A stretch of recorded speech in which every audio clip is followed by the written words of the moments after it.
Panibagong araw, panibagong kapalaran. Sasortihin ka ba o mamalasin? Tara, alamin natin. Ako ang inyong feng shui expert, di Master Hans Kua. At ito ang inyong Hanstrology. Ngayong araw ng Biyernes, thank God it's Friday, September 29. Para sa mga pinanganak ng Year of the Rat, masaya ang buhay kung walang kagalit o kaaway. Huwag makipagtalo sa mga bagay na walang kabuluhan. Brown at 1 sa Rat. So, naman tayo, huwag matakot sumubok ng bago kung alam mong ito'y makakabuti sa'yo. Pitch at 10 sa chart. Tiger naman tayo kung pinakamaswerte ngayong araw. Malaki ang tiwala sa ni boss, kaya naman huwag mo siyang bibiguin. Gray at 17.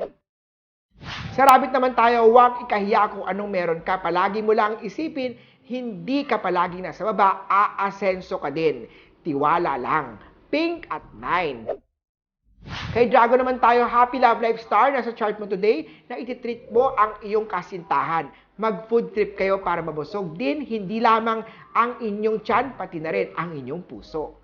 Blue at 14 ang swerte sa chart. Sa snake naman tayo, mag-ingat. Kung ikaw ay lalabas, iwasan muna ang travel ngayong araw. Green at 5. Ito naman! Sa Year of the Horsey, maganda ang kalusugan. Make sure lang inumin ng tamang oras ang maintenance, drugs o medicine mo. Red at 16 sa horse. Goat naman tayo, matutuwa at masasarapan sila sa niluto mo. Ituloy mo lang yan. Malay mo, nasa food business ang suwerte mo. White at 2 kay goat. Monkey naman tayo, may manghihiram sa'yo ng pera, pero, stop lang, wait lang ha, posibleng hindi ka na niya bayaran. Kaya naman, ingat dyan. Purple at 13 ang swerte sa chart. Rooster, nasa iyo ang magandang opportunity sa business. Mag-relax din dahil makakatulong ito upang ikaw ay sumigla. Gold at 11 ang swerte sa chart.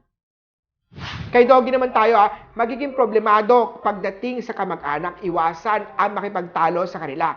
Matutong magpatawad. Yellow at 20 ang swerte kay Doggy.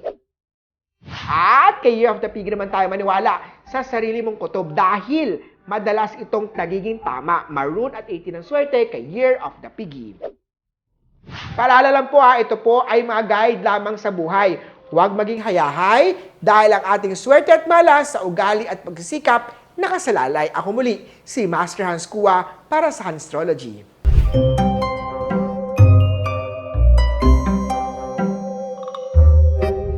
Ako po si Master Hans Kua para sa mas marami pang Hanstrology. I-follow niyo po kami sa Facebook, Instagram, TikTok, YouTube, New Media PH. At ang aming website, newmediaglobalnetwork.com. Kita-kits tayo sa more episode ng Hanstrology. Ako po, si Master Hans Kua.